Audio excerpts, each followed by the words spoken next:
اللہ وبرکاتہ۔ امید ہے آپ سب ایمان اور صحت کی بہترین حالتوں میں ہوں گے۔ دورہ قرآن کے اس سفر میں آج ہم پارہ نمبر 8 کا آغاز کرنے جا رہے ہیں۔ اللہ کے نام کے ساتھ آغاز کرتے ہیں۔ اعوذ باللہ من الشیطان الرجیم، بسم اللہ الرحمن الرحیم۔ رب اشرح لی صدری ویسر لی امری واحلل عقدۃ من لسانی یفقهوا قولی رب زدنا علما اللهم انفعنا بما علمتنا وعلمنا ما ينفعنا وزدنا علما رب یسر ولا تعسر وتمم بالخیر وبک نستعین آمین الہی آمین۔ پارہ نمبر 8 میں سورہ انعام آیت 111 سے 165 اور سورہ اعراف آیت 1 سے 87 تک شامل ہیں۔ اس بارے میں اللہ کی قدرت، ہدایت، حلال و حرام کے اصول، شیطان کی چالاکیاں اور گمراہ قوموں کے انجام کا بیان ہے۔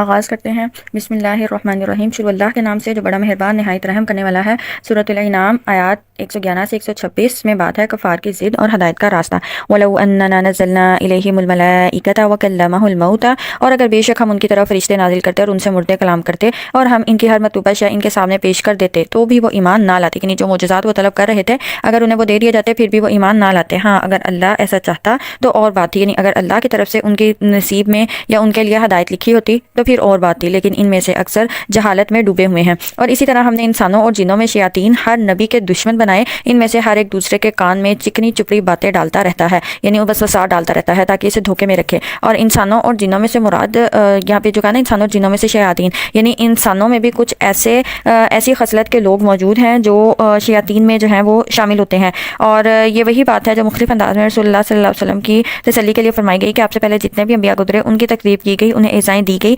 مقصد یہ ہے کہ جس طرح انہوں نے صبر اور حوصلے سے کام لیا آپ بھی صبر اور حوصلے سے کام کریں، اور اگر آپ اللہ کی راہ پر نکل چکے ہیں، داعیہ دین کی حیثیت سے آپ دین کا کام کرنے کے لیے چل پڑے ہیں، تو اس میں آپ تسلی، صبر اور حوصلے سے کام کریں۔ اور اے نبی اگر آپ کا رب چاہتا تو وہ یہ کام نہ کرتے۔ چنانچہ آپ ان لوگوں کو جو کچھ یہ جھوٹ کر رہے ہیں اس کو رہنے دیجیے، اور تاکہ لوگ آخرت پر ایمان نہیں لاتے ان کا دل اس جھوٹ کی طرف مائل ہو جائیں اور وہ اس جھوٹ کو پسند کرتے رہیں، اور وہ جو برے کام کر رہے ہیں وہ کرتے رہیں۔ آپ کہہ دیجئے کیا پھر میں اللہ کے سوا کوئی اور حاکم تلاش کروں، حالانکہ وہی ہے جس نے تمہاری طرف یہ کتاب تفصیل سے نازل کی ہے، اور جن لوگوں کو ہم نے کتاب دی وہ جانتے ہیں کہ بے شک وہ آپ کے رب کی طرف سے حق کے ساتھ نازل کی گئی ہے، لہذا آپ ہرگز شک کرنے والوں میں شامل نہ ہوں۔ اور آپ کے رب کی بات سچی اور عدل میں مکمل ہے، اس کی باتوں کو تبدیل کرنے والا کوئی نہیں، یعنی اللہ نے جو حکم نازل کیا ہے وہ بالکل سچا ہے اور عدل و انصاف پر مبنی ہر حکم نازل کیا گیا ہے، اور وہ خوب سننے والا خوب جاننے والا ہے۔ اور اگر آپ اہل زمین کی اکثریت کی اطاعت کریں تو وہ آپ کو اللہ کی راہ سے بہکائیں گے، اور وہ اپنے گمان کے سوا کسی بات کی پیروی نہیں کرتے، اور وہ بالکل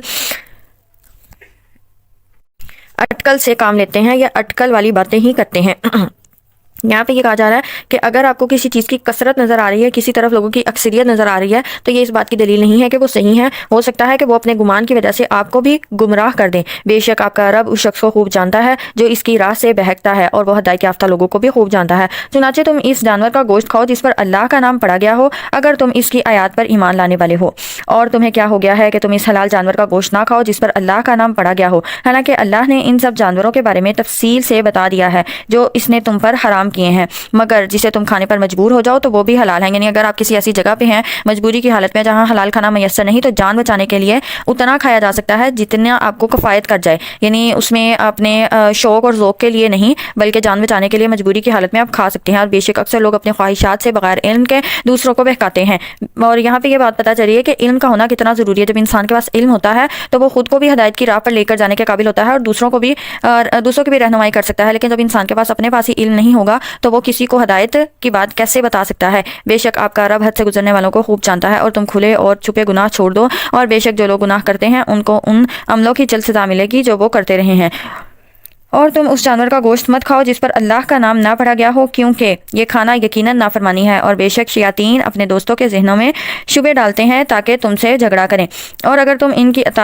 نے ان کی اطاعت کی تو بے شک تم بھی ضرور مشرک ہو گئے۔ کیا ایک ایسا شخص جو مردہ تھا پھر ہم نے اس کو زندہ کیا اور ہم نے اس کے لیے نور بنا دیا، وہ اس روشنی میں لوگوں میں چلتا ہے، کیا وہ اس شخص جیسا ہو سکتا ہے جس کا حال یہ ہے کہ وہ اندھیروں میں پڑا ہے، ان سے نکلنے والا نہیں۔ آپ خود اس کا دیکھ لیں کہ ایک کمرے میں آپ کو روشنی نظر آئے، ایک میں اندھیرا نظر آئے، تو کہاں پہ آپ کو صاف صاف چیزیں نظر آئیں گی؟ وہیں پہ جہاں پہ روشنی ہوگی۔ تو جس کے پاس ایمان کی روشنی ہے اس کو صاف صاف ہدایت کا راستہ نظر آئے گا، لیکن جس کے پاس ایمان کی روشنی نہیں ہے، وہ اندھیروں میں زندگی گزار رہا ہے، تو اس کو ایمان کی روشنی ہدایت کا راستہ نظر نہیں آ سکتا۔ اسی طرح کافروں کے لیے ان کاموں میں کشش رکھ دی گئی ہے جو وہ کرتے ہیں، اور اسی طرح ہم نے ہر بستی میں اس کے بڑے بڑے مجرموں کو لگا دیا کہ وہ اس بستی میں اپنے مکر و فریب کا جال پھیلائیں، اور وہ اپنے ہی آپ سے ہی مکر و فریب کرتے ہیں اور وہ شعور نہیں رکھتے۔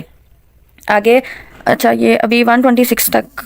ہماری ہیڈنگ ہے، اوکے۔ اور جب ان کے پاس نشانی آتی ہے تو وہ کہتے ہیں ہم ہرگز ایمان نہیں لائیں گے حتیٰ کہ ایسی ہی چیز خود ہمیں دی جائے جیسی رسول کو دی گئی۔ اللہ زیادہ بہتر جانتا ہے کہ اپنی رسالت کا کام کس کو سونپے۔ جن لوگوں نے جرم کیے انہیں جلد ہی اللہ کہ ہاں ذلت ملے گی اور مکر و فریب کی وجہ سے شدید عذاب ہوگا۔ چنانچہ اللہ جسے ہدایت دینا چاہتا ہے تو اس کا سینہ اسلام کے لیے کھول دیتا ہے، اور جسے گمراہ کرنا چاہتا ہے تو اس کا سینہ بہت تنگ کر دیتا ہے، یعنی پھر اس کی سمجھ میں، عقل میں اسلام کی جو باتیں ہیں، جو دلائل ہیں، وہ دیکھ کر بھی اس کو وہ سمجھ نہیں آتے اور وہ ان پر غور و فکر کرنے کے قابل نہیں رہتا۔ جیسے وہ آسمان میں چڑھ رہا ہو اسی طرح اللہ ان لوگوں پر گندگی مسلط کر دیتا ہے جو ایمان نہیں لاتے، اور آپ کے رب کا سیدھا راستہ ہے۔ ہم نے ان لوگوں کے لیے آیات کھول کر بیان کر دی ہیں جو نصیحت حاصل کرتے ہیں، انہی کے لیے ان کے رب کے ہاں سلامتی کا گھر ہے، اور وہ ان کاموں کی وجہ سے ان کا دوست ہے جو وہ کرتے رہے ہیں۔ سورۃ الانعام آیت 127 سے 140 تک بات ہے اللہ کے فیصلے اور مشرکین کی گمراہی۔ اور جس دن وہ ان سب کو اکٹھا کرے گا تو فرمائے گا اے جنوں کے گروہ، تم نے انسانوں میں سے بہت زیادہ گمراہ کیے تھے، اور انسانوں میں سے ان کے دوست کہیں گے اے ہمارے رب ہم نے ایک دوسرے سے فائدہ اٹھایا۔ جنوں اور انسانوں نے ایک دوسرے سے فائدہ حاصل کیا، اس کے دو مفہوم بیان کیے گئے ہیں۔ جنوں کا انسانوں سے فائدہ اٹھانا یعنی ان کو اپنا پیروکار بنا کر ان کی مدد حاصل کرنا، اور انسانوں کا جنوں سے فائدہ اٹھانا یہ ہے کہ شیطانوں نے گناہوں کو ان کے لیے خوبصورت بنا دیا جسے انہوں نے قبول کیا اور گناہوں کی لذت میں پھنسے رہے۔ دوسرا مفہوم یہ ہے کہ انسانی غیبی خبروں کی تصدیق کرتے رہے جو شیاطین اور جنات کی طرف سے کہانت کے طور پر پھیلائی جاتی تھی۔ گویا جنات نے انسانوں کو بیوقوف بنا کر فائدہ اٹھایا، اور انسانوں کا فائدہ اٹھانا یہ ہے کہ انسان جنات کی بیان کردہ جھوٹی اور اٹکل والی باتوں سے لطف اندوز ہوتے اور کاہن قسم کے لوگ ان سے دنیاوی مفادات حاصل کرتے رہے۔ تو اس طرح یہ دو طرح سے انسانوں نے جنوں سے اور جنوں نے انسانوں سے فائدے اٹھائے۔ تو ان کے بارے میں یہ کہا جا رہا ہے اور ہم اس میعاد کو پہنچے جو تو نے ہمارے لیے مقرر فرمائی تھی۔ اللہ فرمائے گا آگ ہی تمہارا ٹھکانہ ہے، یعنی ایسے لوگوں کا ٹھکانہ آگ ہی ہے، تم اس میں ہمیشہ رہو گے، ہاں اگر اللہ چاہے تو دوسری بات ہے۔ بے شک آپ کا رب بڑا حکمت والا خوب جاننے والا ہے۔ اور اسی طرح ہم بعض ظالموں کو بعض ان کاموں کی وجہ سے مسلط کر دیتے ہیں جو وہ کرتے رہے ہیں۔ اے جنوں اور انسانوں کے گروہ، کیا تمہارے پاس تمہیں میں سے رسول نہیں آئے تھے؟ وہ تم سے میری آیات بیان کرتے اور تمہیں تمہاری اس آج کے دن کی ملاقات سے ڈراتے تھے۔ تب وہ کہیں گے ہم اپنے آپ پر ہی گواہی دیتے ہیں، اور انہیں دنیا کی زندگی نے دھوکے میں ڈال رکھا ہے، اور وہ اپنے آپ پر گواہی دیں گے کہ بے شک وہ کفر کرنے والے تھے۔ یہ رسول اس لیے بھیجے گئے کہ آپ کا رب بستیوں کو ان کے ظلم کی وجہ سے ہلاک کرنے والا نہیں، جبکہ ان کے باشندے غافل ہوں، اور ہر ایک کے لیے ان اعمال کی وجہ سے درجے ہیں جو انہوں نے کیے، اور آپ کا رب اس سے غافل نہیں جو وہ کرتے ہیں، یعنی بدلہ جو ہے، درجہ جو ہے وہ اعمال کی وجہ سے ہی ملے گا۔ اور آپ کا رب بے نیاز ہے، رحمت والا، اگر وہ چاہے تو تمہیں لے جائے اور تمہارے بعد جنہیں چاہے جانشین بنا دے، جیسے اس نے تمہیں دوسری قوم کی نسل سے پیدا کیا۔ بے شک جس چیز کا تم سے وعدہ کیا جاتا ہے وہ ضرور آنے والی ہے اور تم اس کو عاجز نہیں کر سکتے۔ اس سے مراد قیامت ہے، اور تم عاجز نہیں کرنے والے کا مطلب یہ کہ وہ تمہیں دوبارہ پیدا کرنے پر قادر ہے، چاہے تم مٹی میں مل کر ریزہ ریزہ ہو چکے ہو یا جس طرح بھی تمہارا خاتمہ ہوا ہو، اللہ تمہیں دوبارہ پیدا کرنے پر ضرور قادر ہے۔ اے نبی کہہ دیجیے اے میری قوم تم اپنی جگہ عمل کرو، بے شک میں بھی اپنی جگہ عمل کرنے والا ہوں، چنانچہ جلد ہی جان لوگے کہ کس شخص کے لیے آخرت کا اچھا انجام ہے، اور بے شک ظالم فلاح نہیں پائیں گے۔ اور انہوں نے اس میں سے اللہ کے لیے ایک حصہ ٹھہرایا جو اس نے کھیتی اور چوپایوں کی شکل میں پیدا کیا، پھر اپنے خیال کے مطابق کہنے لگے یہ حصہ اللہ کے لیے ہے اور یہ ہمارے دیوتاؤں کے لیے ہے۔ یہاں اس آیت میں مشرکوں کے اس عقیدے کا ایک نمونہ بتلایا گیا ہے جو انہوں نے اپنے طور پر گھڑ لیے تھے۔ وہ زمینی پیداوار اور مال مویشیوں میں سے کچھ حصہ اللہ کے لیے اور کچھ اپنے خود ساختہ معبودوں کے لیے مقرر کر لیتے تھے۔ اللہ کے حصوں کو مہمانوں، فقراء اور صلہ رحمی پر خرچ کرتے، اور بتوں کے حصوں کو مجاورین اور ان کی ضروریات پر خرچ کرتے۔ پھر اگر بتوں کے مقررہ حصہ میں توقع کے مطابق پیداوار نہ ہوتی تو اللہ کے حصے سے نکال کر اس میں شامل کر لیتے، اور اس کے برعکس معاملہ ہوتا تو بتوں کے حصے سے نہ نکالتے اور کہتے اللہ تو غنی ہے۔ تو اس طرح کا ان کا یہ عقیدہ تھا، اور یہ بہت ہی غلط ان کا عقیدہ تھا کہ اس قدر برا ہے جو وہ فیصلہ کرتے ہیں۔ یعنی دیکھیں قرآن میں بھی یہ کہا جا رہا ہے کہ جو وہ کام کرتے تھے یا جو ان کا یہ عقیدہ تھا یہ کس قدر برا عقیدہ تھا۔ اور اسی طرح بہت سے مشرکوں کے لیے ان کے دیوتاؤں نے ان کی اولاد کا قتل پسندیدہ بنا رکھا ہے تاکہ وہ انہیں ہلاک کر دے اور ان کے لیے ان کا دین مشکوک بنا دے۔ یہاں پہ یہ اشارہ ان بچیوں کے زندہ درگور کرنے یا بتوں کی بھینٹ چڑھانے پر ہے، یعنی بتوں کے نام پہ بھی اپنے بچوں کو وہ قربان کر دیا کرتے تھے۔ ہے چنانچہ انہیں اور ان کے جھوٹ کو ان کے حال پر چھوڑ دیجئے جو وہ گھڑتے ہیں۔ اپنے جھوٹے خیال کے مطابق انہوں نے کہا یہ چوپائے اور کھیتی ممنوع ہیں، انہیں بس وہی کھا سکتا ہے جسے ہم چاہیں، اور بعض چوپائے ہیں جن کی پشت پر سواری حرام کر دی گئی، اور بعض چوپائے ہیں جن پر وہ اللہ کا نام نہیں پڑھتے، یہ سب وہ اللہ پر جھوٹ گڑھتے ہوئے کرتے ہیں، وہ جلد ہی انہیں اس جھوٹ کی سزا دے گا جو وہ گڑھتے ہیں۔ اور انہوں نے کہا ان حرام کیے ہوئے چوپایوں کے پیٹ میں جو بچہ ہے وہ خالص ہمارے مردوں کے لیے ہے اور ہماری عورتوں پر حرام ہے، اور اگر وہ مرد ہو تو اگر وہ مردہ ہو تو مرد اور عورتیں سب اس میں شریک ہیں، جلد ہی اللہ انہیں اس طرح خود ہی حلال و حرام طے کرنے کی سزا دے گا، بے شک وہ بڑا حکمت والا خوب جاننے والا ہے۔ ان آیات میں جو جاہلی شریعت ہے اس کی 3 صورتیں بیان کی گئی ہیں۔ یہاں ہجرن کا معنی یہاں ممنوع میں آ رہا ہے۔ یہ پہلی صورت ہے کہ جانور یا فلاں کھیت کی پیداوار ان کا استعمال وہ اپنے لیے ممنوع کر لیتے تھے، اسے صرف وہی کھائے گا جسے ہم اجازت دیں گے، اور یہ اجازت بتوں کے خادم اور مجاورین کے لیے ہوتی تھی۔ دوسری صورت یہ کہ وہ مختلف قسم کے جانوروں کو اپنے بتوں کے نام آزاد چھوڑ دیتے تھے جن سے وہ دوبارہ برداری یا سواری کا کام نہ لیتے تھے، جیسے بحیرہ، صائبہ، حام وغیرہ، اس کا ہم نے پڑھا تھا، تفصیل پہلے اس کی گزر چکی ہے۔ اور تیسری صورت کہ وہ ذبح کرتے وقت صرف اپنے بتوں کا نام لیتے، اللہ کا نام نہ لیتے، اور بعض نے اس کا مفہوم یہ بیان کیا گیا ہے کہ وہ ان جانوروں پر بیٹھ کر وہ حج کے لیے نہ جاتے تھے۔ بہرحال یہ ساری صورتیں گڑی ہوئی ہوتی تو ان کی اپنی تھی، لیکن وہ اللہ پر جھوٹ باندھتے، یعنی باور کراتے تھے کہ یہ اللہ کا حکم ہے اور حکم سے ہی ہم جو کچھ بھی کر رہے ہیں اللہ کے حکم سے ہی کر رہے ہیں۔ اس کے علاوہ یہاں پہ ایک اور شکل یہ بیان کی گئی ہے کہ جو جانور اور بتوں کے نام جو جانور وہ اپنے بتوں کے نام وقف کرتے ہیں ان میں سے بعض کے بارے میں کہتے تھے ان کا دودھ اور ان کے پیٹ میں پیدا ہونے والا زندہ بچہ صرف ہمارے مردوں کے لیے حلال ہے، عورتوں کے لیے حرام ہے، اور اگر بچہ مردہ پیدا ہوتا تو پھر کہتے تھے کہ اس کے کھانے میں مرد اور عورت دونوں ہی برابر ہیں۔ تو ان کے بارے میں اللہ نے کہا کہ جو انہوں نے یہ حلال و حرام خود سے طے کیا ہے کہ ان کی سزا اللہ انہیں ضرور دے گا، بے شک وہ بڑا حکمت والا خوب جاننے والا ہے۔ بے شک وہ لوگ خسارے میں رہے جنہوں نے اپنی اولاد کو ان کے بغیر بے وقوفی سے قتل کیا، اور اللہ نے انہیں جو رزق دیا اس پر جھوٹ باندھ کر اسے حرام ٹھہرایا، تحقیق وہ گمراہ ہو گئے اور وہ ہدایت یافتہ نہ تھے۔ آگے سورہ انعام کی آیت 141 سے 150 میں بات ہے رزق کھانے کے احکام اور کفار کا رویہ۔ وَهُوَ الَّذِي أَنشَأَ جَنَّاتٍ مَّعْرُوشَاتٍ، اور وہی ہے جس نے باغات پیدا کیے ٹہنیوں پر چڑھائے ہوئے اور بغیر چڑھائے ہوئے، اور کھجور اور فصلیں پیدا کی ان کے پھل مزے میں مختلف ہیں، اور زیتون اور انار پیدا کیے ملتے جلتے بھی اور نہ ملتے جلتے بھی، ان کا پھل کھاؤ جب وہ پھل لائیں، اور ان کی کٹائی اور چنائی کے دن اس اللہ کا حق دے دیا کرو اور فضول خرچی نہ کرو، بے شک اللہ فضول خرچی کرنے والوں کو پسند نہیں کرتا۔ اور پیدا کیے اس نے چوپایوں میں سے بوجھ اٹھانے والے اور زمین پر لگے ہوئے، اللہ نے تمہیں جو رزق دیا ہے اس میں سے کھاؤ اور شیطان کے قدموں کی پیروی نہ کرو، بے شک وہ تمہارا کھلا دشمن ہے۔ یہ 8 قسمیں پیدا کی ہیں، 2 بھیڑ میں سے، 2 بکری میں سے، یعنی نر اور مادہ۔ اے نبی کہہ دیجئے کیا اس اللہ نے دونوں کے نر حرام کیے ہیں یا دونوں کی مادائیں یا وہ بچے جو دونوں ماداؤں کے پیٹ میں ہوں؟ ٹھیک ان کے ساتھ مجھے بتاؤ اگر تم سچے ہو۔ یعنی یہ جو پیچھے وہ صورتیں گزری ہیں اس کے متعلق اللہ پوچھ رہے ہیں کہ کیا میں نے ایسا کوئی حکم نازل کیا ہے، اگر کیا ہے تو میرے سامنے وہ لے کر آؤ اگر تم سچے ہو، اور 2 اونٹوں میں سے اور 2 گائیوں میں سے۔ کہہ دیجئے کہ اللہ نے دونوں کے نر حرام کیے ہیں یا دونوں کی مادائیں یا وہ بچے جو دونوں ماداؤں کے پیٹ میں ہیں؟ کیا تم اس وقت حاضر تھے جب اللہ نے تمہیں یہ تاکیدی حکم دیا تھا؟ پھر اس شخص سے بڑھ کر ظالم کون ہوگا جس نے اللہ پر جھوٹ گڑا تاکہ وہ بغیر علم کے لوگوں کو گمراہ کرے، بے شک اللہ ایسے ظالم لوگوں کو ہدایت نہیں دیتا۔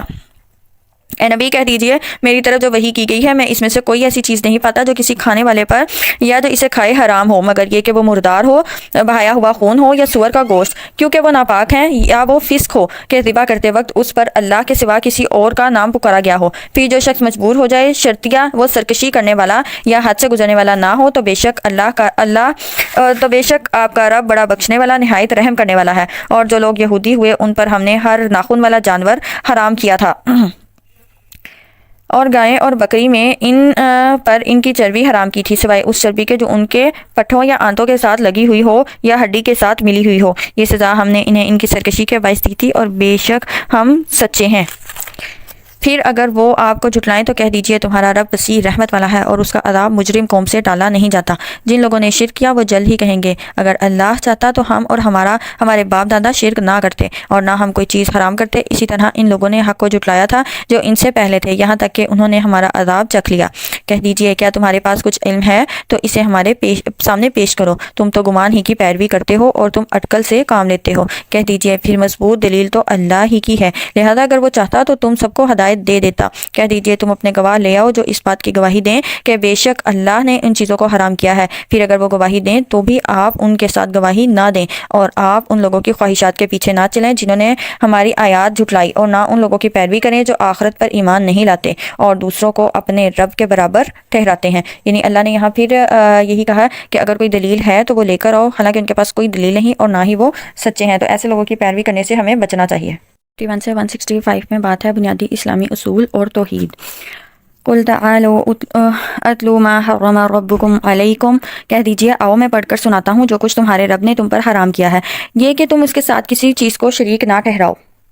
اور ماں باپ کے ساتھ نیکی کرو، اور اپنی اولاد کو تنگدستی کے ڈر سے قتل نہ کرو۔ ہم تمہیں بھی اور انہیں بھی رزق دیتے ہیں، یعنی کسی فقر کی وجہ سے یا پھر تنگدستی کی وجہ سے اولاد کو قتل نہیں کرنا۔ ہر جو روح دنیا میں آتی ہے اس کا رزق اللہ کے ذمہ ہے، اور وہ اپنا رزق لکھوا کر لاتی ہے، اللہ ہی اس کا رزق دیتا ہے۔ آپ جانوروں کو دیکھیں، ان کو اس بات کی کوئی فکر نہیں ہوتی، وہ روز نکلتے ہیں۔ چڑیا کی اگر مثال لیں تو چڑیا نکلتی ہے، دانہ چگتی ہے اور واپس اپنے گھونسلے میں آ جاتی ہے، خود بھی کھاتی ہے، اپنے بچوں کو بھی کھلاتی ہے۔ تو دیکھیں کہ وہ تو اس طرح کا اس کا مطلب مائنڈ سیٹ نہیں ہے، کیونکہ اسے یقین ہے کہ جو رزق روزی ہے وہ اللہ نے دینی ہے۔ لیکن انسان جو ہے وہ جب یہ ساری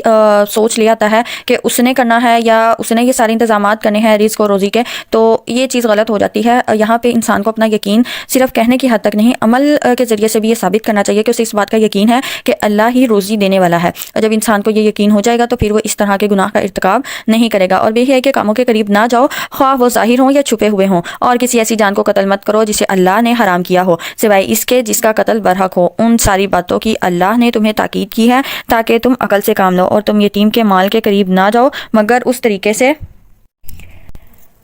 طریقے سے جو سب سے اچھا ہو، یہاں تک کہ وہ پختگی کی عمر کو پہنچ جائے، اور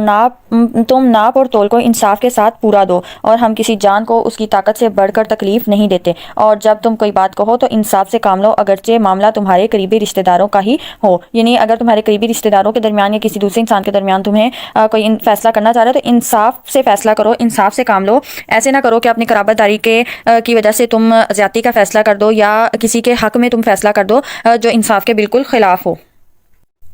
تو اس طرح سے تم نے نہیں کرنا، یعنی کسی ایک کو بہت زیادہ فیور نہیں دینی، اور تم اللہ کا عہد پورا کرو۔ ان ساری باتوں کی اللہ نے تمہیں تاکید کی ہے تاکہ تم نصیحت حاصل کرو، اور یقیناً میرا راستہ سیدھا ہے، لہذا تم اسی کی پیروی کرو اور تم دوسرے راستوں کی پیروی مت کرو، تمہیں اللہ کے راستے سے الگ کر دیں گے۔ اللہ نے تمہیں اس کی تاکید کی ہے کہ تم پرہیزگاری اختیار کرو۔ پھر ہم نے موسیٰ کو اس لیے کتاب دی کہ جو شخص اچھے کام کرے اس پر ہماری نعمت پوری ہو، اور ہر چیز کی تفصیل بیان کرنے کے لیے، اور یہ ہدایت اور رحمت کا ذریعہ ہے تاکہ وہ اپنے رب سے ملاقات پر ایمان لے آئیں۔ دیکھیں جس طرح ہم نے کوئی بھی کام کرنا ہوتا ہے، یا سپوز ہم کچن میں کوئی نیو ریسیپی بنانے لگے ہیں تو ہم چاہتے ہیں کہ ہمارے پاس وہ لکھی ہوئی ریسیپی ہو، ہم جلدی سے دیکھ کر اس کو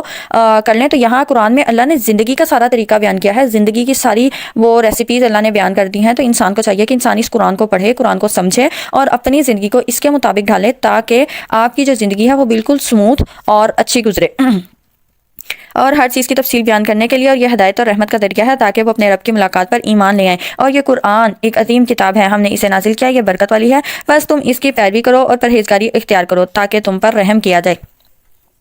تاکہ تم یہ نہ کہو کہ صرف ہم سے پہلے 2 گروہوں یہود و نصارہ پر کتاب نازل کی گئی تھی اور بے شک ہم تو ان کے پڑھنے پڑھانے سے بے خبر تھے، یا تم یہ نہ کہو کہ اگر بے شک ہم پر کتاب نازل کی جاتی تو ہم ضرور ان سے زیادہ ہدایت یافتہ ہوتے۔ یعنی تمہارے جتنے بھی عذر ہیں ان کو اللہ نے اب ختم کر دیا ہے، چنانچہ یقیناً تمہارے پاس تمہارے رب کی طرف سے ایک واضح کتاب اور ہدایت اور رحمت آ گئی ہے۔ پھر اس شخص سے زیادہ ظالم کون ہے جس نے اللہ کی آیتوں کو جھٹلایا اور اس سے منہ موڑا۔ جو لوگ ہماری آیات سے منہ موڑتے ہیں انہیں جلد ہم سخت عذاب کی شکل میں سزا دیں گے، اس لیے کہ وہ حق سے منہ موڑتے ہیں۔ آیات سے منہ موڑنا یعنی جو اللہ نے حکم دے دیا ہے اس حکم کا انکار کرنا، یہ آیات سے منہ موڑنا ہے۔ کیا وہ صرف اس بات کا انتظار کر رہے ہیں کہ ان کے پاس فرشتے آئیں یا آپ کا رب آئے یا آپ کے رب کی بعض نشانیاں آئیں؟ جس دن آپ کے رب کی بعض نشانیاں آ جائیں گی تو کسی ایسے شخص کا ایمان لانا اسے فائدہ نہیں دے گا جو پہلے ایمان نہیں لایا تھا، یعنی کافر کا ایمان جو ہے پھر اس وقت پہ قبول نہیں ہوگا، یا اس نے اپنے ایمان میں کوئی نیک عمل نہیں کیا تھا۔ کہہ دیجئے تم انتظار کرو، بے شک ہم بھی انتظار کرنے والے ہیں۔ بے شک جن لوگوں نے اپنے دین میں تفرقہ بازی اور 2 گروہوں میں بٹ کے آپ کا ان سے کوئی تعلق نہیں، بے شک ان کا معاملہ اللہ کے ہاتھ میں ہے، پھر وہ انہیں ان کاموں سے آگاہ کرے گا جو وہ کرتے رہے ہیں۔ تفرقہ بازی سے یہاں پہ منع کیا گیا ہے، گروہوں میں بٹنے سے، تفرقہ بازی سے۔ تو ہمیں چاہیے کہ ہم بھی اس طرح سے جو تفرقہ بازی ہے جیسی یہود و نصارہ نے کی ہوئی تھی اور وہ بنٹے ہوئے تھے، اور مشرکین میں سے بھی کچھ فرشتوں کو ماننے والے تھے، ان کی پوجا کرتے تھے، کچھ ستاروں کی، کچھ مختلف بتوں کی بنائی ہوئی تھی۔ تو یہ جو آیت ہے یہ عام ہے، کفار و مشرک سمیت وہ سب لوگ اس میں داخل ہیں جو اللہ کے دین اور رسول کے راستے کو چھوڑ کر دوسرے دین یا دوسرے طریقوں کو اختیار کر کے تفرق کا راستہ اپناتے ہیں۔ تو یہاں پہ یہ جو گروہ بازی ہے، تفرقہ بازی ہے، جو آج افسوس کے ساتھ ہمیں اپنے معاشرے میں بہت زیادہ دیکھنے کو ملتی ہے، تو اس سے بچنے کی کوشش کرنی چاہیے، اور قرآن و حدیث کے مطابق جو عمل ہمیں مل رہا ہے، جو دلیل کے ساتھ ہمارے سامنے آتا ہے، اس پہ عمل کرنا چاہیے۔ جو شخص وہاں ایک نیکی لے کر آئے گا تو اس کے لیے 10 گنا ثواب ہوگا، اور جو شخص ایک برائی لے کر آئے گا تو اسے بس اس کے برابر ہی سزا دی جائے گی۔ تو دیکھیں اللہ کا انصاف اور اللہ کا دین کتنا پیارا ہے کہ جو نیکی ایک لے کر آئے گا اس کو 10 گنا ثواب ملے گا، لیکن برائی ایک ہوگی تو اس کا ایک ہی کا جو سزا ہوگی وہ اتنی ہی دی جائے گی، اور ان پر ظلم نہیں کیا جائے گا۔ اے نبی کہہ دیجئے بے شک مجھے میرے رب نے سیدھے راستے کی طرف ہدایت دی ہے، صحیح اعلیٰ اقدار کے حامل دین کی، ایک رب کے پرستار ابراہیم کے طریقے کی، اور وہ مشرکوں میں سے نہیں تھا۔ کہہ دیجئے بے شک میری نماز، میری قربانی، میری زندگی اور میری موت سب کچھ اللہ رب العالمین کے لیے ہے۔ اور ایک مومن کا رویہ اور ایک مومن کا جو اقرار ہے، اقرار کے ساتھ ساتھ اس کا جو عمل ہے وہ بھی یہی ہونا چاہیے کہ میری نماز، میری قربانی، میری زندگی اور میری موت سب کچھ اللہ رب العالمین کے لیے ہی ہے، اس کا کوئی شریک نہیں، اور مجھے اس بات یعنی توحید کا حکم دیا گیا ہے، اور میں سب سے پہلا مسلمان ہوں۔ کہہ دیجئے کہ کیا میں اللہ کے علاوہ کوئی اور رب تلاش کروں جبکہ وہی ہر چیز کا رب ہے، اور کوئی شخص ایسا گناہ نہیں کماتا جس کا وبال اس پر نہ ہو، اور کوئی بوجھ اٹھانے والا کسی دوسرے کا بوجھ نہیں اٹھائے گا، پھر اپنے رب ہی کی طرف تمہیں لوٹنا ہے، چنانچہ وہ تمہیں ان باتوں سے آگاہ کرے گا جن پر تم اختلاف کرتے رہے تھے، اور وہی ہے جس نے تمہیں زندگی میں ایک دوسرے کا جانشین بنایا، اور تم میں سے بعض کو بعض پر اونچے درجے عطا کیے تاکہ وہ تمہیں ان نعمتوں میں آزمائے جو اس نے تمہیں دی ہیں۔ یہاں پہ یہ بات ہے کہ فقر و غنا، علم و جہل، صحت اور بیماری، جس کو جو چاہا اس کو دیا، اور ان سب میں اس انسان کے لیے آزمائش ہے۔ یعنی اگر کسی کو مال دیا ہے تو وہ مال کیسے خرچ کرتا ہے اور اس کی نیت کیا ہوتی ہے خرچ کرنے میں، وہ اس کے لیے آزمائش ہے۔ اور اگر کوئی فقر و فاقہ میں زندگی گزارا ہے، مال کی کمی ہے اس کے پاس، تو پھر وہ شکر گزاری میں زندگی گزار رہا ہے یا نہیں، یہ اس کے لیے آزمائش ہے۔ اسی طرح صحت و بیماری میں بھی، علم و جہل میں بھی، تو یہ سب اللہ نے آزمائش کے لیے جو ہے انسان کو وہ مختلف صورتوں میں، مختلف حالات میں اللہ ڈالتے رہتے ہیں تاکہ اللہ آزمائے کہ جو نعمتیں دی ہیں ان میں کون صابر اور شاکر ہے۔ بے شک آپ کا رب جلد سزا دینے والا ہے، اور بے شک وہ بہت بخشنے والا، نہایت رحم کرنے والا ہے۔ اللہ پاک سے دعا کرتے ہیں کہ وہ بھی ہمیں ہماری مغفرت فرمائے اور ہمیں اللہ کے دین کے مطابق، اللہ کے حکم کے مطابق زندگی گزارنے والا بنائے۔ سورۃ اعراف کا آغاز کرتے ہیں۔ سورہ اعراف مکی صورت ہے، 206 آیات پر مشتمل ہے، 8ویں پارے سے شروع ہو کر 9ویں پارے میں مکمل ہوتی ہے۔ اس میں توحید، انبیاء کے قصے، اعراف والوں کا ذکر، شیطان کی چالوں سے خبردار کیا گیا ہے۔ یہ سورت اللہ کی بندگی، صبر اور نیکی کی تعلیم دیتی ہے۔ تو آئیے سورۃ اعراف کا آغاز کرتے ہیں۔ بسم اللہ الرحمن الرحیم، شروع اللہ کے نام سے جو بڑا مہربان نہایت رحم کرنے والا ہے۔ الف لام میم صاد، الف لام میم صاد، یہ حروف مقطعات ہیں جن کا مطلب اللہ کے سوا کوئی نہیں جانتا۔ اے نبی، یہ کتاب آپ کی طرف نازل کی گئی ہے، اس سے آپ کے سینے میں کسی قسم کی کوئی تنگی نہیں ہونی چاہیے تاکہ آپ اس کے ذریعے سے لوگوں کو ڈرائیں، اور یہ مومنوں کے لیے نصیحت ہے۔ آیت 1 سے 30 تک بات ہے قرآن کی عظمت اور شیطان کی دشمنی کی۔ تو ابھی ہم قرآن کی عظمت کے جو پہلو ہیں اس کو دیکھ رہے ہیں۔ تم اس ہدایت کی پیروی کرو جو تمہارے رب کی طرف سے تمہاری طرف نازل کی گئی ہے، اور تم اس کے علاوہ اور دوستوں کی پیروی نہ کرو، تم بہت ہی کم نصیحت حاصل کرتے ہو۔ یعنی تم میں سے بہت کم لوگ ہیں جو نصیحت حاصل کرتے ہیں، اور بہت سی بستیاں ایسی رہی کہ ہم نے انہیں ہلاک کر دیا، تو ان کے پاس ہمارا عذاب اس وقت آیا جب وہ رات کو سوئے ہوئے تھے یا وہ دوپہر کو آرام کر رہے تھے۔ قائلون یہاں قیلولہ سے ہے جو دوپہر کے وقت آرام کرنے کو کہا جاتا ہے۔ تو یہاں پہ اللہ یہ بیان کر رہے ہیں کہ ہمارا عذاب اس وقت بھی اچانک تمہیں آ کے پکڑ سکتا ہے جب تم اپنے گھروں میں اپنے بستروں پر آرام کر رہے ہو، راحت کے لیے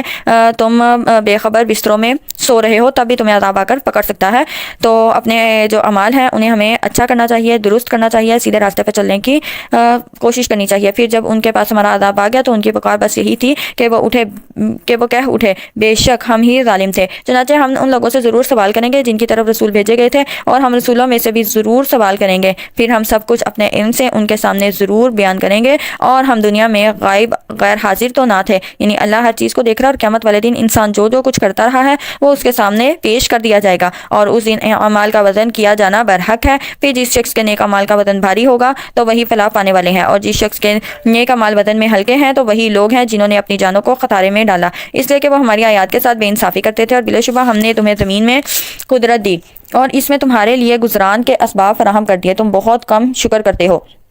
اور بلا شبہ ہم نے تمہیں پیدا کیا، پھر تمہاری صورتیں بنائی، پھر ہم نے فرشتوں سے کہا کہ تم آدم کو سجدہ کرو، چنانچہ انہوں نے سجدہ کیا الا ابلیس، سوائے ابلیس کے کہ وہ سجدہ کرنے والوں میں شامل نہ ہوا۔ اللہ نے کہا تجھے کس چیز نے روکا کہ تو نے سجدہ نہ کیا جبکہ میں نے تجھے حکم دیا تھا؟ وہ بولا میں اس سے بہتر ہوں، مجھے تو نے آگ سے پیدا کیا ہے اور تو اسے تو نے مٹی سے پیدا کیا ہے۔ تو یہاں پہ آگ اور مٹی کا تھوڑا سا ہم ڈفرینس دیکھ لیتے ہیں۔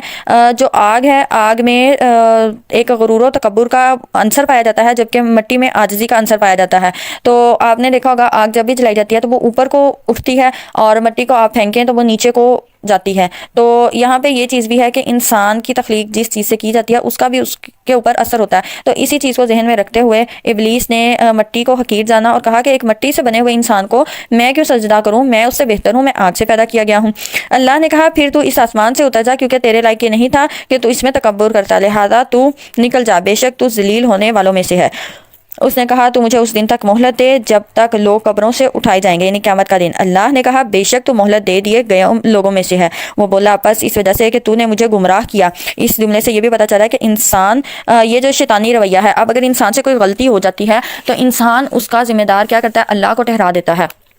یا اپنے کسی بھی برے کام کو، برے فعل کو اللہ کی طرف لٹاتا ہے، یا کہتا ہے کہ میرے تو نصیب میں ہی ایسا تھا۔ تو یہ جو ہے یہ شیطانی رویہ ہے، انسان کو اس سے بچنے کی کوشش کرنی چاہیے۔ جب بھی ہم سے کوئی برا کام ہو جائے، کوئی غلطی ہو جائے، تو ہمیں چاہیے کہ ہم اس کو اپنی طرف یا شیطان کی طرف لٹائیں، نہ کہ اللہ کی طرف۔ اور جب کوئی اچھا کام ہو جائے تو اس کو اللہ کی طرف لٹائیں، اور اگر ہم اس کا جائزہ لیں اور غور کریں تو ہمارے ہاں ہمیں یہ ضرور دیکھنے کو ملے گا کہ ہم اس کا الٹ ہی کرتے ہیں، جو کہ ایک شیطانی رویہ ہے۔ تو اللہ سے دعا کرتے ہیں کہ اللہ اس شیطانی رویے سے بچنے والا بنائے۔ تو میں ان لوگوں کو گمراہ کرنے کے لیے تیرے سیدھے راستے پر ضرور بیٹھوں گا۔ یہ اب شیطان کا وعدہ، اور شیطان تو اپنا وعدہ بخوبی نبھا رہا ہے۔ ہمیں بھی اللہ سے کیا گیا وعدہ نبھانا ہے کہ ہم اللہ کے علاوہ کسی کو معبود نہیں مانیں گے، اور شیطان سے بچنے کے لیے جو اللہ نے تعوذات بتائے ہیں ان کا ضرور اہتمام کرنا چاہیے۔ آپ کو اگر زیادہ نہیں آتے تو آپ جسٹ اعوذ باللہ من الشیطان الرجیم کی ڈیلی ایک تصویر کر لیا کریں، تو یہ بھی آپ کو کفایت کر جائے گا۔ پھر میں ان کے سامنے اور ان کے پیچھے سے ان کے پاس ضرور آؤں گا، اور ان کے دائیں اور ان کے بائیں سے بھی، اور تو ان کی اکثریت کو شکر گزار نہیں پائے گا۔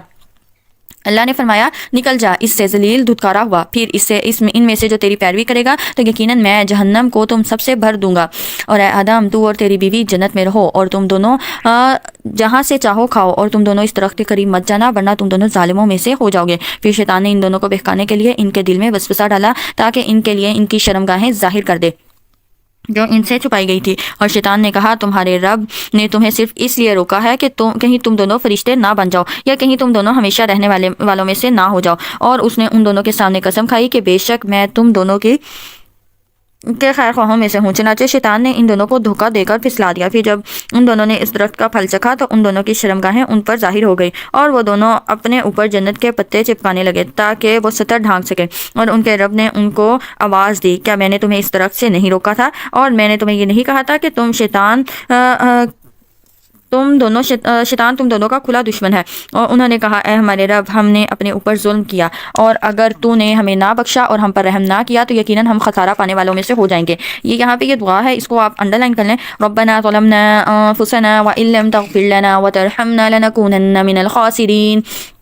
اور اس دعا کو اپنی دعا میں، تشہد میں لازمی پڑھا کریں، اپنے صبح شام کے اذکار میں شامل کریں، کیونکہ ہم بحیثیت انسان ہم بہت سی غلطیاں کر بیٹھتے ہیں۔ اللہ رحم کرنے والا ہے اور اللہ ضرور ہمیں بخش دے گا۔ اللہ نے کہا تم اتر جاؤ، تم ایک دوسرے کے دشمن ہو اور تمہیں زمین میں ٹھہرنا اور ایک مقرر وقت تک فائدہ اٹھانا ہے۔ اور فرمایا تم اسی زمین میں زندہ رہو گے اور اسی میں تم مرو گے، اور قیامت کے دن تم اسی میں سے نکالے جاؤ گے۔ اے بنی آدم بے شک ہم نے تم پر ایسا لباس نازل کیا جو تمہاری شرمگاہیں چھپاتا ہے اور زینت کا باعث ہے۔ لباس کے دو مقاصد بیان کیے گئے، ایک تو وہ زینت دیتا ہے، دوسرا وہ ہمارے جسم کو چھپاتا ہے۔ اور پرہیزگاری کا لباس بہت بہتر ہے، یہ اللہ کی نشانیوں میں سے ہے تاکہ لوگ نصیحت حاصل کریں۔ اس سے مراد بعض کے نزدیک وہ لباس ہے جو متقین قیامت کے دن پہنیں گے، اور بعض کے نزدیک ایمان ہے، بعض کے نزدیک عمل صالح اور خشیت الہی وغیرہ۔ مفہوم تقریباً سب کا ایک ہی ہے کہ ایسا لباس جسے پہن کر انسان تکبر کرنے کے بجائے اللہ سے ڈرے اور ایمان و عمل صالح کے تقاضوں کا اہتمام کرے۔ اور لباس میں یہ بات بھی کہ آپ کا لباس پروقار ہونا چاہیے، بہت زیادہ مطلب گندا اور پھٹا پرانا بھی نہ ہو، اور بہت زیادہ تکبرانہ جس میں رویہ آ رہا ہو وہ بھی آپ کا لباس نہیں ہونا چاہیے۔ تنگ بھی نہیں ہونا چاہیے جس میں آپ کا جسم ظاہر ہو، کھلا ڈلا آپ کا مطلب لباس اچھا ہونا چاہیے جس سے زینت جو ہے وہ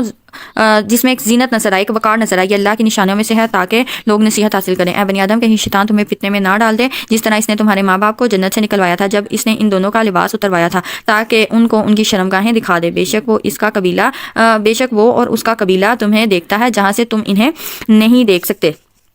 اس میں اہل ایمان کو شیطان اور اس کے قبیلے سے ڈرایا گیا ہے کہ کہیں وہ تمہاری غفلت اور سستی سے فائدہ اٹھا کر تمہیں بھی اس فتنے اور گمراہی میں نہ ڈال دے، جس طرح تمہارے ماں باپ اماں ہوا اور آدم علیہ السلام کو اس نے جنت سے نکلوایا تھا اور لباس اتروا دیا تھا، بالخصوص جبکہ وہ نظر بھی نہیں آتے، اور اس سے بچنے کا اہتمام اور فکر بھی زیادہ ہونی چاہیے۔ بے شک ہم نے شیطانوں کو ان لوگوں کے دوست بنایا ہے جو ایمان نہیں لاتے، اور جب کوئی بے حیائی کا کام کرتے ہیں تو کہتے ہیں ہم نے اپنے باپ دادا کو یہی کرتے پایا، اللہ نے ہمیں اس کا حکم دیا ہے۔ اے نبی آپ کہہ دیجئے اللہ قطعاً بے حیائی کا حکم نہیں دیتا، کیا تم اللہ کے ذمہ ایسی باتیں لگاتے ہو جو تم نہیں جانتے؟ کہہ دیجئے میرے رب نے انصاف کرنے کا حکم دیا ہے، اور یہ کہ ہر نماز کے وقت اپنے منہ سیدھے قبلہ روخ کر لو اور خالص اسی کی اطاعت کرتے ہوئے اسی کو پکارو جیسے اس نے تمہیں پہلے پیدا کیا، ویسے ہی تم اس کی طرف لوٹو گے۔ ایک فریق کو اس نے ہدایت دی اور دوسرے فریق پر گمراہی ثابت ہو گئی، یقیناً انہوں نے اللہ کو چھوڑ کر شیطانوں کو دوست بنا لیا اور وہ خیال کرتے ہیں کہ بے شک وہ ہدایت یافتہ ہیں۔ سورۃ اعراف آیت 31 سے 58 میں بات ہے اللہ کی نعمتیں اور قیامت کا دن۔ اے بنی آدم تم ہر نماز کے وقت اپنی زینت اختیار کرو اور کھاؤ اور پیو اور فضول خرچی نہ کرو، بے شک وہ فضول خرچی کرنے کو پسند نہیں کرتا۔ یہاں پہ اس آیت میں زینت سے مراد لباس ہے، اور اس کا سبب نزول بھی مشرکین کے ننگے طواف سے متعلق ہے، اس لیے انہیں کہا گیا کہ لباس پہن کر اللہ کی عبادت کرو اور طواف کرو۔ اور بعض کہتے ہیں کہ زینت سے مراد لباس ہے جو آرائش کے لیے پہنا جائے، جس سے ان کے نزدیک نماز اور طواف کے وقت تزین کا حکم نکلتا ہے، اور اس آیت سے نماز میں ستر عورت کے وجوب پر بھی استدلال لیا گیا ہے، بلکہ احادیث کی روح سے ستر عورت مرد کے لیے ناک سے لے کر گھٹنوں تک کے حصے کو ڈھانپنا ہر حال میں ضروری ہے، چاہے آدمی خلوت میں ہی کیوں نہ ہو۔ اور کھاؤ اور پیو، فضول خرچی نہ کرو، بے شک وہ فضول خرچی کرنے والوں کو پسند نہیں کرتا ہے۔ نبی کہہ دیجئے جو زینت اور کھانے پینے کی پاکیزہ چیزیں اللہ نے اپنے بندوں کے لیے پیدا کی ہیں وہ کس نے حرام کی؟ کہہ دیجئے یہ پاکیزہ چیزیں دنیا کی زندگی میں ان لوگوں کے لیے بھی ہیں جو ایمان لائے، جبکہ قیامت کے دن یہ خالص مومنوں کے لیے ہی ہوں گی۔ اس طرح ہم آیات کو ان لوگوں کے لیے کھول کر بیان کرتے ہیں جو علم رکھتے ہیں۔ کہہ دیجئے بے شک میرے رب نے بے حیائی کی باتوں کو حرام ٹھہرایا ہے، چاہے وہ ظاہر ہو یا چھپی ہوئی، اور گناہ اور ناحق ظلم کو بھی، اور یہ بھی حرام ہے کہ تم اللہ کے ساتھ اس چیز کو شریک ٹھہراؤ جس کی اس نے کوئی دلیل نہیں اتاری، اور یہ بھی حرام ہے کہ تم اللہ کے متعلق وہ باتیں کہو جو تم نہیں جانتے۔ اور ہر امت کے لیے ایک وقت مقرر ہے، تو جب اس کا مقرر وقت آ جائے گا تو وہ اس سے لمحہ بھر پیچھے ہوں گے اور نہ آگے ہوں گے۔ اے بنی آدم اگر تمہارے پاس تم میں سے رسول آئیں جو تمہارے سامنے میری آیتیں بیان کریں تو جنہوں نے پرہیزگاری اختیار کی اور اپنی اصلاح کر لی تو ان پر کوئی خوف ہوگا نہ ہی وہ غمگین ہوں گے، اور جن لوگوں نے ہماری آیتوں کو جھٹلایا اور ان سے تکبر کیا وہی لوگ دوست کی ہیں اور وہ اس میں ہمیشہ رہیں گے۔ چنانچہ اس شخص سے زیادہ ظالم کون ہے جس نے اللہ کے بارے میں جھوٹ گڑا یا اس کی آیات کو جھٹلایا؟ یہی لوگ ہیں جن کا لکھا ہوا نصیب انہیں مل جائے گا، یہاں تک کہ ان کے پاس جب ہمارے فرشتے پہنچیں گے جو ان کو فوت کریں گے تو وہ ان سے کہیں گے آج وہ کہاں ہیں جنہیں تم اللہ کے سوا پکارتے تھے؟ وہ جواب دیں گے کہ وہ ہم سے کھو گئے، اور اب وہ اپنے خلاف گواہی دیں گے کہ بے شک وہ کفر کرنے والے تھے۔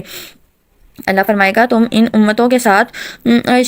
آگ میں داخل ہو جاؤ جو جنوں اور انسانوں میں سے تم سے پہلے گزر چکی ہیں۔ جب بھی ایک امت آگ میں داخل ہوگی تو وہ اپنی ہی جیسی دوسری امت پر لعنت کرے گی، یہاں تک کہ جب اس میں وہ سب اکٹھے ہو گئے تو ان کی دوسری جماعت پہلی جماعت کے بارے میں کہے گی، یعنی جو بعد میں داخل کی جا رہی ہے جہنم میں، وہ کہے گی اے ہمارے رب ان لوگوں نے ہمیں گمراہ کیا تھا، لہذا تو انہیں آگ کا دگنا عذاب دے۔ اللہ فرمائے گا تم میں سے ہر ایک کے لیے دگنا عذاب ہے مگر تم نہیں جانتے۔ اور ان کی پہلی جماعت ان کی دوسری جماعت سے کہے گی تمہیں ہم پر کوئی فضیلت حاصل نہیں، چنانچہ تم اس کے بدلے میں عذاب کا مزہ چکھو جو تم کماتے رہے تھے۔ بے شک جن لوگوں نے ہماری آیتوں کو جھٹلایا اور ان سے تکبر کیا ان کے لیے آسمان کے دروازے نہیں کھولے جائیں گے اور نہ وہ جنت میں داخل ہوں گے یہاں تک کہ اونٹ سوئی کے ناکے میں گھس جائے۔ جیسے سوئی کے ناکے سے اونٹ نہیں گزر سکتا ویسے ہی وہ بھی جنت میں داخل نہیں ہو سکتے، اور ہم مجرموں کو اسی طرح بدلہ دیتے ہیں۔ ان کے لیے جہنم ہی کا بچھونا ہوگا اور ان کے اوپر اسی کا اوڑھنا ہوگا، اور ہم ظالموں کو اسی طرح بدلہ دیتے ہیں۔ جو لوگ ایمان لائے اور انہوں نے نیک عمل کیے تو ہم کسی شخص کو اس کی ہمت سے زیادہ تکلیف نہیں دیتے، وہی لوگ جنت والے ہیں اور وہ اس میں ہمیشہ رہیں گے۔ ان کے دلوں میں جو کینہ ہوگا وہ ہم نکال پھینکیں گے، ان کے نیچے نہریں بہتی ہوں گی اور وہ کہیں گے سب تعریف اللہ ہی کے لیے ہے جس نے ہمیں یہ سیدھی راہ دکھائی، اور اگر یہ بات نہ ہوتی کہ اللہ نے ہمیں ہدایت دی تو ہم ہرگز ایسے نہ تھے کہ ہدایت پاتے۔ بلا شبہ ہمارے رب کے رسول حق لے کر آئے تھے، اور انہیں آواز دی جائے گی کہ یہ ہے وہ جنت جس کے تم ان اعمال کے بدلے وارث بنائے گئے ہو جو تم کرتے تھے۔ اور جنت والے دوزخ والوں سے پکار کر کہیں گے بے شک ہمارے رب نے ہم سے جو وعدہ کیا تھا ہم نے سچا پایا، تو کیا تم نے بھی وعدہ سچا پایا جو تمہارے رب نے تم سے کیا تھا؟ تو وہ دوزخی کہیں گے ہاں۔ پھر ایک اعلان کرنے والا ان میں اعلان کرے گا ان ظالموں پر اللہ کی لعنت ہو جو اللہ کی راہ سے روکتے تھے اور اس میں ٹیڑھ ڈھونڈتے تھے، وہ آخرت کا انکار کرنے والے تھے، اور دونوں گروہوں کے درمیان پردہ ہوگا۔ یہ دونوں کے درمیان یعنی جنت اور دوزخ کے درمیان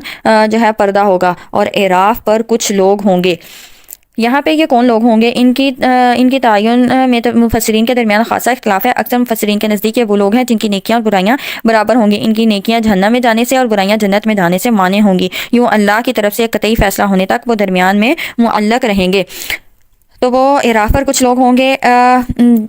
جو ہر ایک جنتی اور دوزخی کو ان کی خاص علامتوں سے پہچانتے ہوں گے۔ وہ جنتیوں کو پکار کر کہیں گے کہ تم پر سلام ہو، اعراف والے بھی جنت میں داخل نہ ہوئے ہوں گے، جبکہ وہ اس کی امید رکھتے ہوں گے، اور جب ان کی آنکھیں دوزخیوں کی طرف پھیر دی جائیں گی تو وہ کہیں گے اے ہمارے رب تو ہمیں ظالموں کے ساتھ نہ کرنا، یعنی وہ جہنم کی طرف مڑنا نہیں چاہیں گے لیکن انہیں جہنم کی طرف موڑا جائے گا۔ اور اعراف والے کچھ ایسے لوگوں کو پکاریں گے جنہیں وہ ان کی خاص علامتوں سے پہچانتے ہوں گے۔ وہ کہیں گے کہ تمہیں ہمارے گروہ نے کوئی فائدہ نہیں دیا اور نہ اس تکبر نے فائدہ دیا جو تم کرتے تھے۔ کیا یہی وہ لوگ ہیں جن کے بارے میں تم قسمیں کھاتے تھے کہ اللہ ان پر رحمت نہیں کرے گا؟ ان سے تو کہہ دیا گیا ہے کہ تم جنت میں داخل ہو جاؤ، تم پر کوئی خوف نہیں ہوگا اور نہ ہی تم غمگین ہوگے۔ یعنی وہ جنتیوں کو جو دوستی تھے وہ جنتیوں کو ایسا سمجھتے تھے کہ ان کی سفارش قبول نہیں جائے گی، انہیں کوئی بدلہ نہیں دیا جائے گا۔ تو یہاں پہ اب وہ اعراف والے ان سے یہ سوال کریں کہ کیا انہی کے بارے میں تم قسمیں کھاتے تھے؟ اور دوزخ والے جنت والوں کو پکار کر کہیں گے کہ تم کچھ پانی ہم پر انڈیل دو، یا اس رزق میں سے جو اللہ نے تمہیں دیا ہے کچھ ہمیں عطا کر دو۔ جنتی کہیں گے بے شک اللہ نے یہ دونوں چیزیں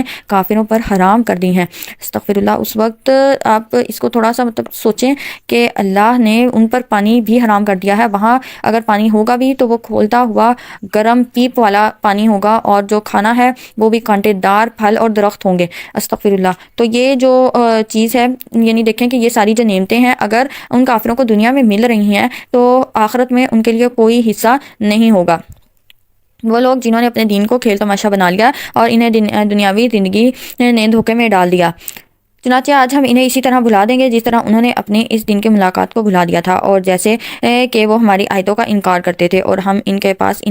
ایسی کتاب لائے ہیں جسے ہم نے اپنے علم سے تفصیل کے ساتھ بیان کیا ہے، جبکہ وہ ان لوگوں کے لیے ہدایت اور رحمت ہے جو ایمان لاتے ہیں۔ ان لوگوں کو کسی اور بات کا انتظار نہیں، صرف اس کے انجام یعنی قیامت کا انتظار ہے۔ جس دن اس کا انجام سامنے آئے گا تو وہ لوگ جو ان سے پہلے تھے اس دن کو بھولے ہوئے تھے کہیں گے واقعی ہمارے رب کے رسول حق لے کر آئے تھے، تو کیا ہمارے پاس سفارشی ہے وہ ہمارے حق میں سفارش کریں یا ہمیں دنیا میں لوٹا دیا جائے تو ہم ان اعمال سے ہٹ کر عمل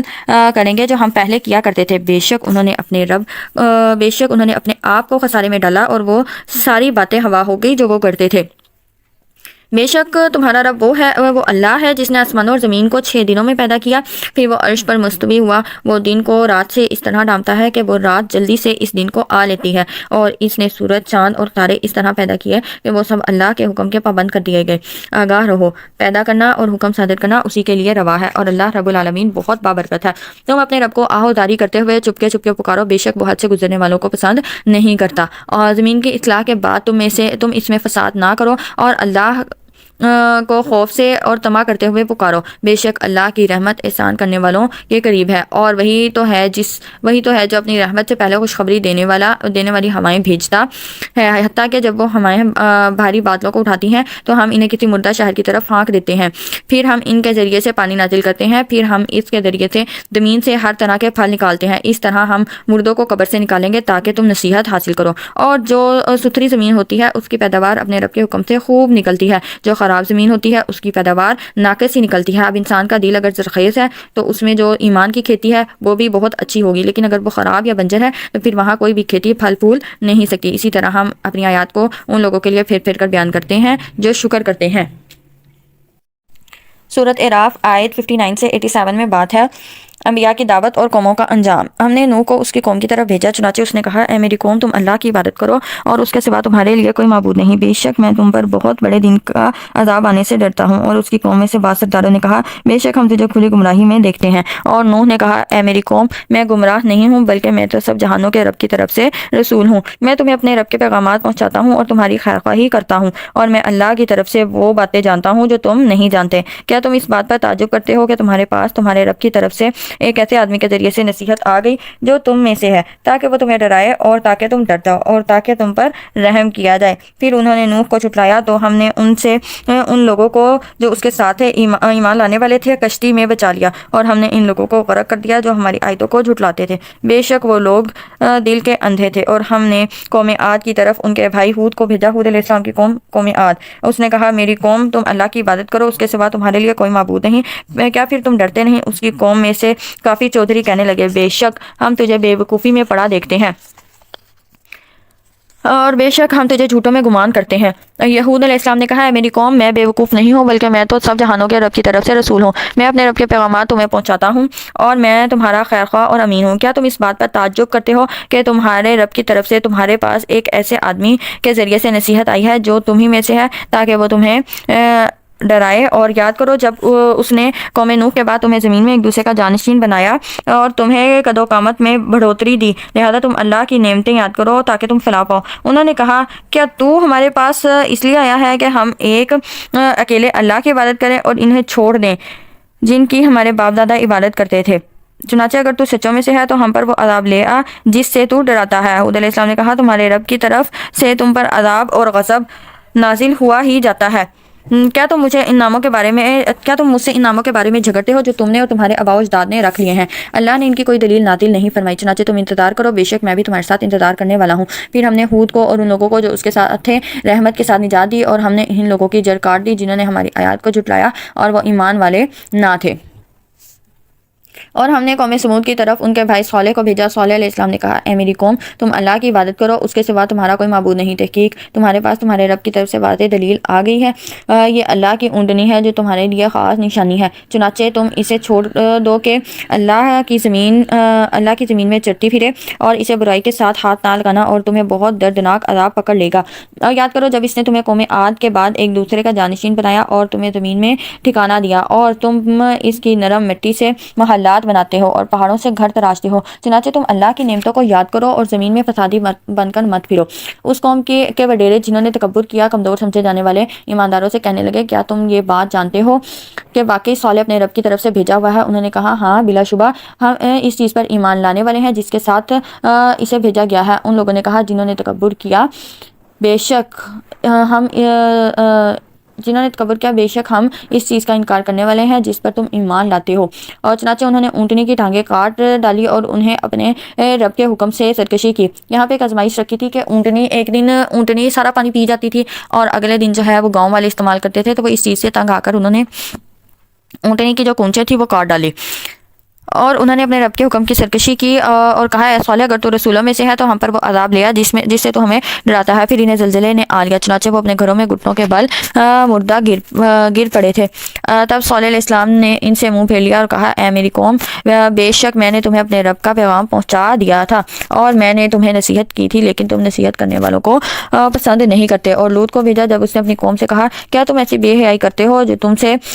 پہلے دنیا والوں میں سے کسی نے نہیں کی؟ بے شک تم مردوں کے پاس آتے ہو جنسی خواہش پوری کرنے کے لیے عورتوں کو چھوڑ کر، بلکہ تم لوگ حد سے بڑھ جانے والے ہو۔ اور اس قوم کا جواب بس یہی تھا کہ انہوں نے کہا انہیں اپنی بستی سے نکال دو، بے شک یہ لوگ بڑے پاک صاف بنے پھرتے ہیں۔ پھر ہم نے اسے اور اس کے گھر والوں کو نجات دی سوائے اس کی بیوی کہ وہ پیچھے رہنے ہلاک ہونے والوں میں شامل ہو گئی، اور ہم نے ان پر پتھروں کی بارش برسائی، چنانچہ دیکھ لیجئے مجرموں کا انجام کیا ہوا۔ اور ہم نے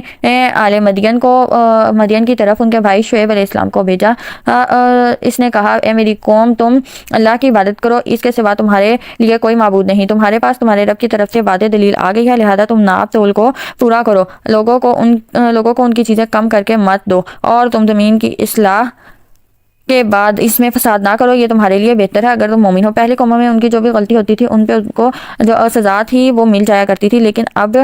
یہ ہے کہ اگر آپ دیکھیں تو امت مسلمہ پہ یہ اللہ کا احسان ہے کہ یہ ساری جو برائیاں ہیں یہ امت مسلمہ میں پائی جاتی ہیں، مسلمانوں میں پائی جاتی ہیں، لیکن اللہ نے اپنے اوپر رحمت کو لکھ لیا ہے، اس لیے اللہ عذاب کے ساتھ نہیں پکڑتا۔ اور دوسری بات یہ ہے کہ اللہ نے یہ بھی فرمایا ہے کہ جب تک زمین میں ایک بھی میرا نام لیوا باقی ہے تب تک وہ عذاب جو ہے اس کو برپا نہیں کرے گا، لیکن ہمیں چاہیے کہ ہم قرآن کو مضبوطی سے تھام لیں اور جو اللہ نے ہمیں حکم دیا ہے اس پر عمل کریں۔ اور تم ہر ایک راستے پر مت بیٹھو، تم اس شخص کو ڈراتے اور اللہ کے راستے سے روکتے ہو جو اس پر ایمان لے آئے، اور تم اس کی راہ میں ٹیڑھ تلاش نہ کرتے رہو، اور یاد کرو جب تم تھوڑے تھے پھر اس نے تمہیں زیادہ کر دیا، اور دیکھو فسادیوں کا انجام کیسا ہوا تھا۔ اور اگر تم میں سے کچھ لوگ اس حکم پر ایمان لے آتے ہیں جو مجھے دے کر بھیجا گیا ہے، اور کچھ دوسرے ایمان نہیں لائے، تو تم ذرا صبر کرو یہاں تک کہ اللہ ہمارے درمیان فیصلہ کر دے، اور وہ سب سے بہتر فیصلہ کرنے والا ہے۔ پارہ یہاں ہمارا مکمل ہوا۔ اللہ پاک سے دعا کرتے ہیں کہ اللہ پاک ان احکامات کو، ان مسائل کو، توحید کو سمجھنے والا بنائے اور شرک سے بچنے کی توفیق عطا فرمائے۔ پارہ 8 کا خلاصہ اور اہم اسباق دیکھتے ہیں۔ شیطان کی چالیں، حضرت آدم علیہ السلام کا قصہ اور لباس کی اہمیت کو ہم نے دیکھا۔ شرک اور حلال و حرام اللہ کے بنائے ہوئے قوانین کو ماننا ضروری ہے۔ انبیاء کی دعوت قوموں کا انجام اور ان کے اعمال کے مطابق ہوا۔ قیامت اور آخرت ہر شخص کو اس کے عمل کے مطابق جزا یا سزا ملے گی، کوئی ایک شخص کسی دوسرے کی جزا یا سزا کا حقدار نہیں ہوگا۔ اپنا بہت سارا خیال رکھیے گا، انشاءاللہ پھر ملاقات ہوگی۔ السلام علیکم ورحمۃ اللہ وبرکاتہ۔